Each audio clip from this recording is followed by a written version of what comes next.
Hi there guys, it's Dave from Horizon Fish Keeping. I'm just chucking this intro in at the beginning here because I know this video is going to be properly boring.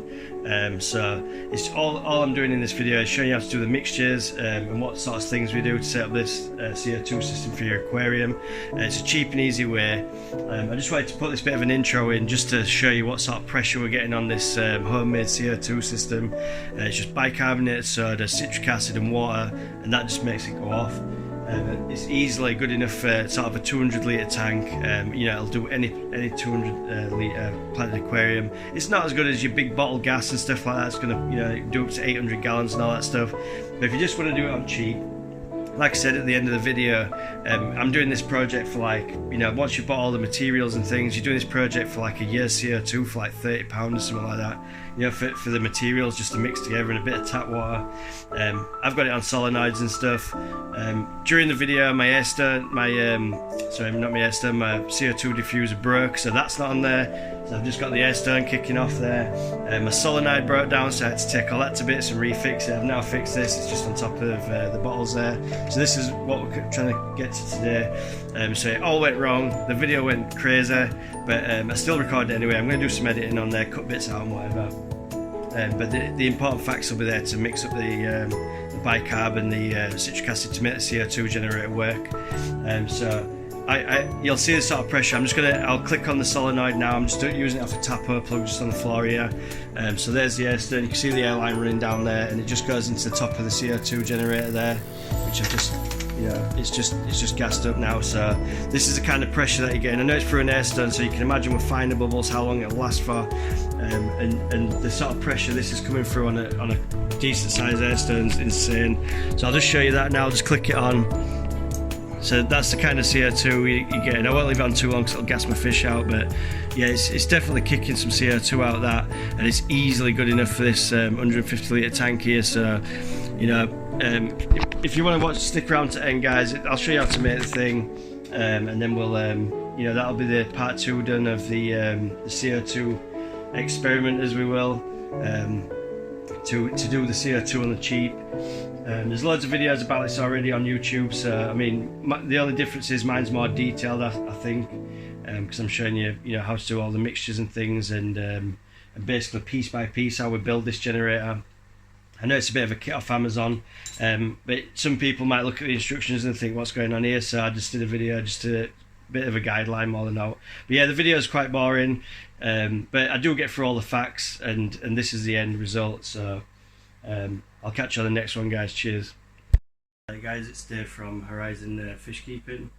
So today we're going to be doing part 2 on the DIY CO2 reactor for the aquarium. Like I said, this is part 2. If you haven't seen part 1, then if you just skip back into my channel, there's a part 1 on there to see how to construct this part. So basically what we're trying to do is we're trying to mix citric acid and bicarbonate of soda in a water solution via 2 pop bottles to create CO2 gas. So basically what we're doing is we're going to mix some citric acid for side A and bicarbonated soda in another bottle for part B.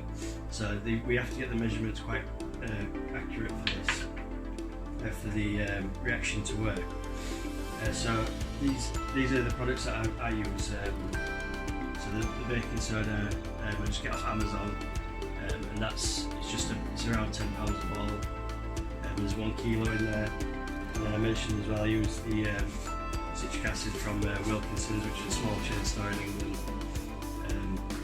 But any citric acid or bicarbonate soda will work.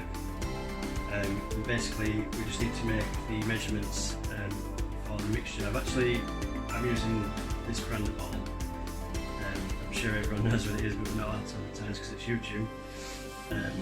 But you would have to use a carbonated drinks bottle for this part of the project, because you can take the pressure when the 2 mix together. It creates the bottles to be pressurized, and it can be it's quite a lot of pressure that builds up inside, so you won't want to use like a still water bottle or anything like that. It has to be sort of a carbonated drink that had been in the bottle before. So I've already put the water inside this bottle, and this bottle will be side A on the reactor, which is the citric acid side. And the measurements are 600 millilitres of cold, non-dechlorinated water. You don't have to be dechlorinated or anything like that. It's just because there's no actual water or liquid that'll make it to the tank. It's just the gas that comes off the chemical reaction that we're going to make. So the bottle A, or side A, and the reactor, so this is the straight side of my reactor. We use 600 millilitres of water to 200 millilitres of citric acid. So that's already got the water in. So we just need to measure out the citric acid. I just use some small baking scales, just makes the job a little bit easier. And basically I just use a small tub and a funnel in the top of the bottle. It just makes life easier, it's less mess. It doesn't matter if you contaminate and roll like that, it doesn't make any sort of effects, but if you don't have to use scales or anything like that, there's plenty of videos on YouTube. So once you put that on there, it'll give you the weight for this, obviously tare that. So it's just a zero now to zero weight. And then obviously we're working on bottle 1, so you want the citric acid mix.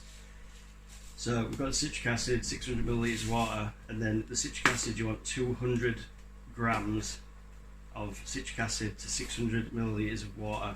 So we'll just measure this out.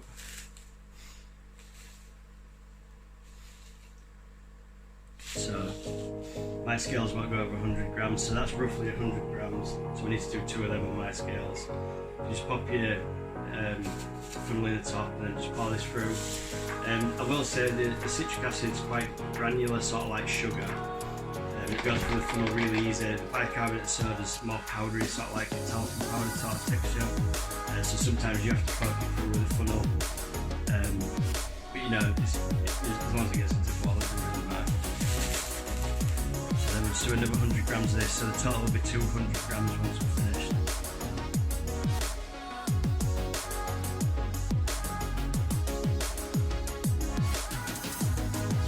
101, it doesn't have to be sort of dead accurate, you know, if you go 0.1 over or whatever, or 1 point over, it doesn't really matter. Obviously just don't put like an extra 60 grams in it, something like that, could be miles over and it probably won't react as well. So that's the citric acid mix, so the 200 grams of citric acid and the 600 millilitres of just plain tap water. I like to just give it a shake around, let it dissolve a little bit. It will settle in the bottom. Just put that to one side for a moment. And then obviously we'll move on to the baking soda mixture. So obviously there's considerably less water in this one. That's because what happens is when the chemical reaction is working, the water from the citric acid side actually comes up the pipe. Once it's pressurised, it comes up this pipe and it'll run along there. And the citric acid solution will come down to baking soda solution, and then they mix together, and it's the chemical reaction that causes the CO2 to be released into the empty part of the second bottle, so bottle B. And as it's gassing off this back, just the bicarbonate soda comes back through this valve and then lifts up the tube, and that's what releases it to the tank with the lookout. It sounds quite complicated, but it is a really easy build to put together. Sorry about that. It's not difficult at all, really. Once you get the sort of idea of how it's going, you'll pick it up. So this is the bicarbonate soda side now. So we use 200 millilitres of water to 200 grams of bicarbonate soda. We'll have to do it in 2 stages again, because obviously my scales are 100 grams is the limit on these ones. So I just use a spoon for this one. It's just easier than pouring because it comes out in clumps sometimes. So another 2 of them, we should have it, I think. One more. Or maybe a little bit more. That's it, 100 grams. So we just need to do 2 of them. So let's get this funnel again. So this first part's just 100 grams with it, and we need to accomplish a target of 200. Yeah, it sticks a bit more in the funnel for some reason. Just give it a bit of a tap and a shake, it usually goes through. Get it through there. There's just a bit of a lump in it by the looks of things. If you've got like a barbecue skewer or something like that, that's perfect for sort of pushing it through. So there's just 100 grams in there, so we just need another 100. Just tear that again so it's back to 0. Try and get the stuff that's not lumpy. I think I put a wet spoon in at some point and it's made it go a bit lumpy, but it should be okay still. So that's another 100 grams there.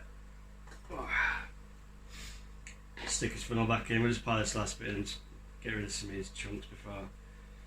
Might go through a little easier then. I think I put a wet spoon in at some point and it's made it a bit lumpy. Let's go through nice and easy now. Right, that's the 200 grams of bicarbonate of soda done. So we can put all these things away now, we don't need the scales anymore.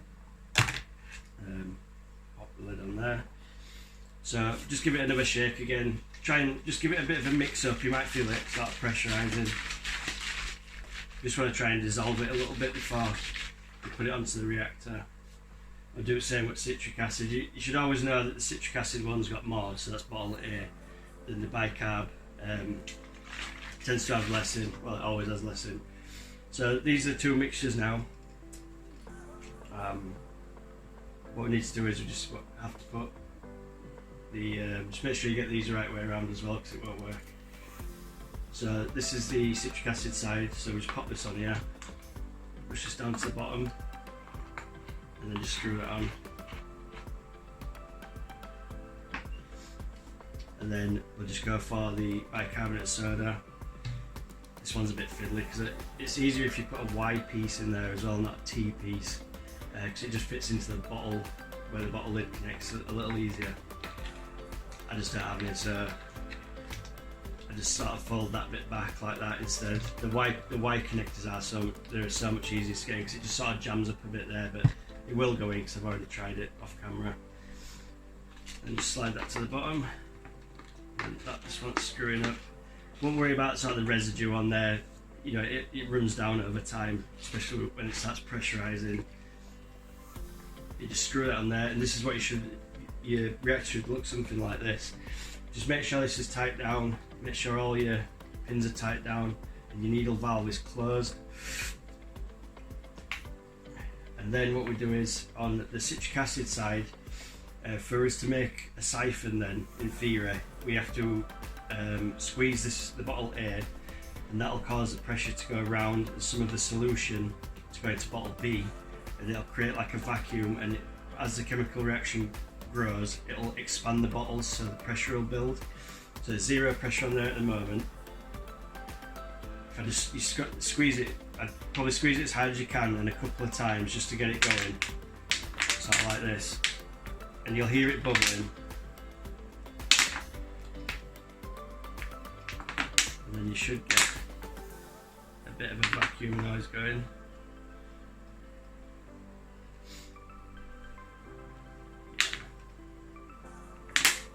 So you can just sort of hear it fizzing a little. It just starts the reaction up. Right then guys, this is the install part of the video. So I might be a little bit off shot, but it's quite a tight squeeze just underneath the fish tank here. So as I was saying before in the video, so I was turning a little bit this way. I turn this on and off via electric solenoid, which when the power's on to it, so this is the solenoid just there. When the power's coming in, it opens the gate, if you will, to let the CO2 out into the tank. And then when the power's off, it closes it. And I do this through the Tapo system. You can buy these on Amazon. It's just a Wi-Fi plug, and you set it up to an app, and you can say it to come on at a certain time and go off at a certain time. These plugs are really good because even in a power cut or anything like that, it still stores all of the times that you need inside the app, so it always remembers when it should come on or turn off. So obviously I should have bought one with a UK plug-on really, but because I didn't have to use an adapter. So that's how it looks. I know it's a bit sort of maybe a bit electricians maybe shaking their heads at this one, but it works, and it's worked for quite a while for me. So that's the solenoid setup. And what I'll do is with this particular solenoid, with this particular tapper plug, I'll set it to the same schedule at the time that my time flight comes on and off. So basically we've got to the point now where we've talked about the reactor itself, the bubble counter there, and the solenoid, and we've also worked out what mixture we need to create the CO2. At the moment now the gas is just rising up, it's just coming into the green. It does take quite a while once you first get it set up, but once the pressure's there it tends to hold it quite well.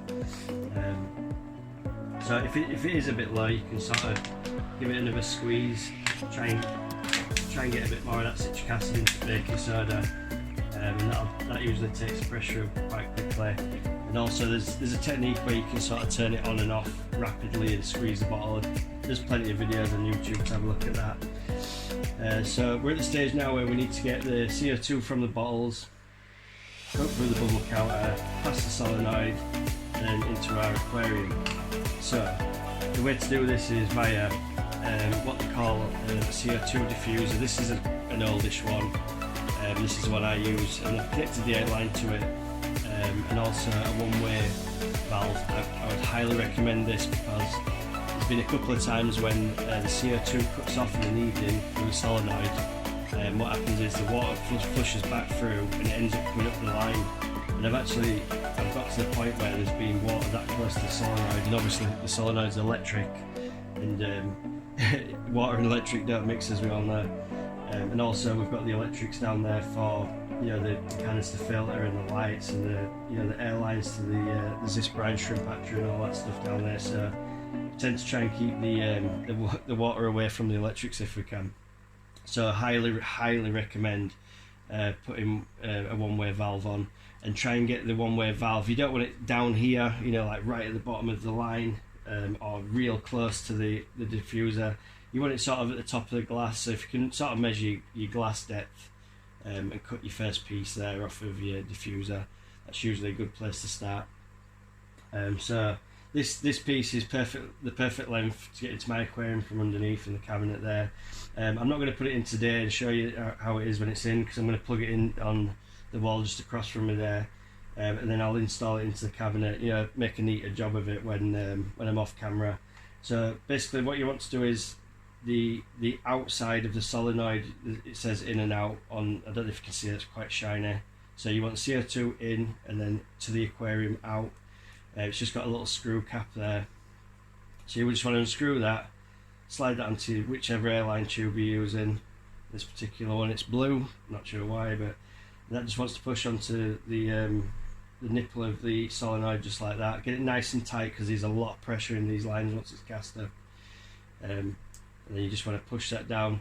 And obviously once the solenoid clicks on, this line it's gonna get some real pressure from the bottles below. So you just want to make sure all the joints are nice and tight. If you push it too much on the pressure, I've found it will pop off the diffuser first. It'll blow the line off the diffuser before it blows sort of any other line on the way, because these clamp down really tight. The way you could get around that is maybe get a small clip or something, like a bit of a Jubilee clip we call them in the UK. I don't know what they call them in America. It's more like a little metal band. It's just got a little screw in it. You can tighten it real tight and it'll hold onto there. Obviously not crushing any pipes or anything like that, and then that'll hold it on as tight as possible. For this demonstration, basically what I'm going to do is on the next part of this video, I'll sort of come off camera, I'll plug in the tapo system, and then basically you can use the app to turn it on and off, but I haven't set the tapo system up for the timer yet. So there's just a little button there that'll click it on and off for the demonstration, and what I'll do is I'll just show you it working in my tank just above, and then you'll see the CO2 starting to come out into the aquarium then. So I'll just cut you off for here, guys, but when I come back on the video, I'll have this plugged into the power, and the diffuser will be in the tank, and we'll be looking at the diffuser at that point then, and I'll just control a small switch on side just to show you the solenoid clicking on and off, and then obviously the line gases up, and we'll see how many bubbles we can get out of it. It won't be so much today. Usually the first 24 hours the pressure's quite low for some reason, but usually by the second day, you know, sort of 36 hours in, the pressure's built up in the bottles enough then. I mean, these are real firm now, real firm, you know, and there's plenty of gas in there to pump some CO2 into the tank, but it won't be, you know, masses of bubbles at first, but by day 2 and 3 it'll start throwing in some good CO2 into the tank then. But like I said, I mean, once you've bought the kit, you know, like I said, this is about £10 on eBay, and that'll, you know, that if you think 200 grams out of that, and it's 1,800 grams. If you divide that by 2, you know, you've got a few times filling the bottle up. And these little boxes, I've got loads of them in the back there. There's like 250 grams, so you know, each one of them boxes does one mix, and it lasts around a month.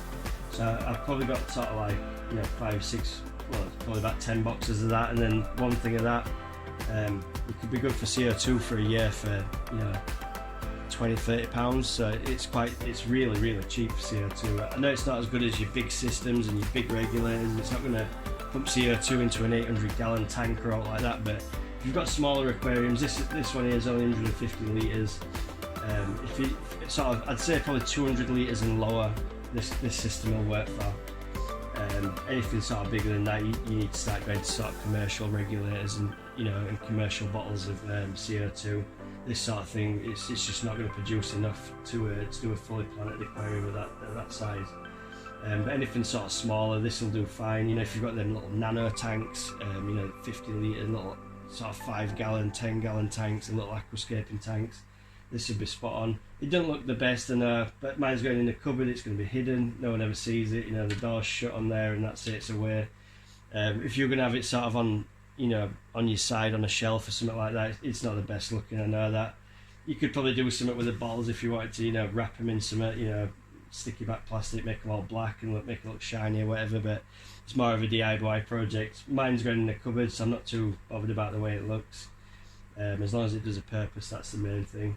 And like I said in video 1, in part 1 of this video, the main purpose of this is to scape out, well, to get the hair grass growing a lot quicker in the bottom part of this aquarium.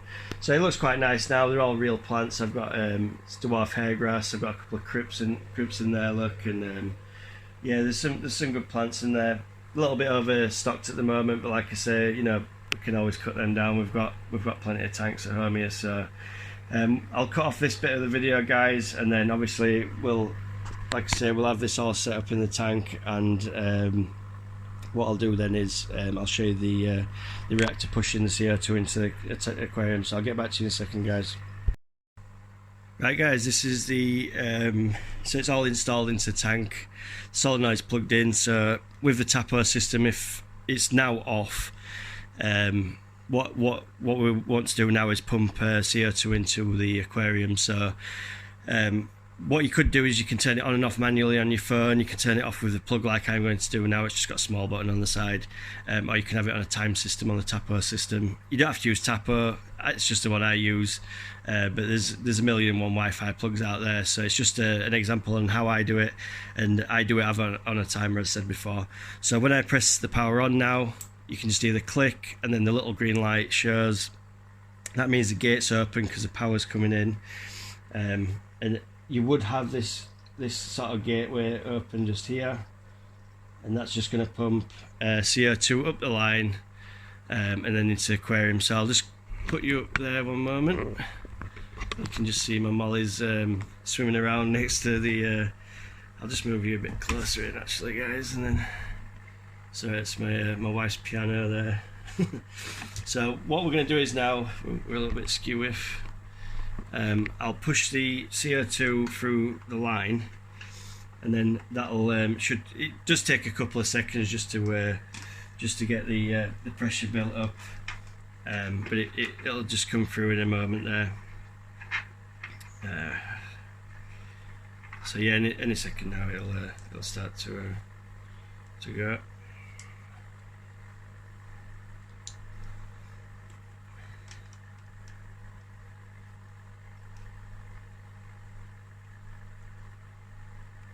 if you'd like, just at this minute guys, if you could like and subscribe my channel, that'd be amazing. Obviously it's a new channel, video content's only going to get better. Obviously my camera equipment at the minute, I'm just using my mobile phone, so the quality is not the best, but you know, we're going to get some better camera equipment and things, and hopefully we'll start making some better videos. Hi there guys, we seem to have had a bit of a dodgy diffuser there by the looks of things, so I'm just going to try it with an air stone. I'll just pop some CO2 through now and see if we can get some bubbling. Yeah, you can see the bubbles coming off. It would be a lot finer with a CO2 diffuser, but that's actually CO2 coming through now. So it's just running down this line. I've actually took the solenoid off just to diagnose it a little bit, but yeah, it's just coming through the line, and then it's just pumping up the CO2 up this line there. You can just see the bubbles coming out of there now, so that's just gassing CO2. I know the bubbles are really big at the moment, but that'll be I'll just try it with a smaller air stone while you're still on.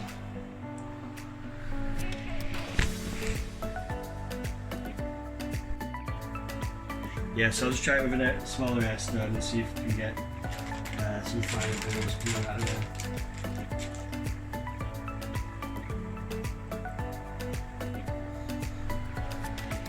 So this is just a different one. Yeah, it's just going to gas out on the larger bubbles, but that's the sort of pressure you'd get in from the DIY CO2 bottle. So you can see it's really roaring at the minute there, and that's just CO2 coming out of that. There's no oxygen at all. So if we just come down the line, that's the obviously the air stone comes up the line there, down side of the tank. That's just going directly into my CO2 generator. Obviously it's foaming up because we're kicking out some right CO2 there. We're just above 1 bar probably on the gauge there, so like I say, it's just coming up there. If I took the solenoid off just for demonstration, you can see it's just pumping out crazy amounts of CO2, and that's just bicarbonate soda, citric acid just mixed together in the bottle there. So if you like this video guys, just like, subscribe, you share it if you want. I'm going to do more little projects like this. I want to do a video on this attacher back there, and also the EF1000 all-pond solutions canister filter. It's been hot rodded inside, it's not with the things that you get. So if you like this kind of video guys, you want to see more of my plants and my fish, I do have about 7 more aquariums. I breed fish, breed rams, I've got some, I'm breeding calico plecos at the moment. That's the mum right there, and the dad's usually just hiding in a log somewhere around there. If you want to see more videos like this guys, stick around to the end. Like, share, subscribe, click the bell if you want. This is part 2 of the CO2 reactor. This is how you build it. It's nice and cheap, and it'll get you good return on your CO2. So I've turned it off there, but if I just turn the gas so it's not on, if I turn the gas on there, just see it whip up the line, and then that's the sort of pressure you're getting off this reactor. It's brilliant. So it's just doing it on a budget. Obviously the high, if you've got it on high pressure line, you can see the bubbles whipping up the airline there. If you're doing it at that sort of rate, this is just going to drink this, and it's just going to fill this one up. So try it, you know, once you've got a good diffuser on. This is the problem we had with the diffuser. The little stone inside had broken. So once I put the CO2 on, it was just pumping out like mega bubbles. And then the solenoid, I just took that off because it was just easier to run a straight pipe, you know, up to the line. I wouldn't ever recommend running it like this, by the way. You're better off having sort of like one-way valves up the line, because you can just see the water does collect if you don't have the one-way valves on. So if you cut things like this out, it will run back into the bottles, and obviously it makes it a lot easier if you're using the solenoids. So that's my video. I'm Dave from Horizon Fish Keeping. If you want to check us on the next video, that'd be amazing. If you just like and subscribe, like I said before, and we've also got Horizon Fish Keeping on Instagram. It's a big channel, it's starting to pick up as well. Put videos and photographs of my tanks on there daily. And we've also got Horizon Fish Keeping on Facebook as well if you don't have Instagram. But yeah, if you can just like them pages as well guys, follow us, and we'll see you on the next one. Peace.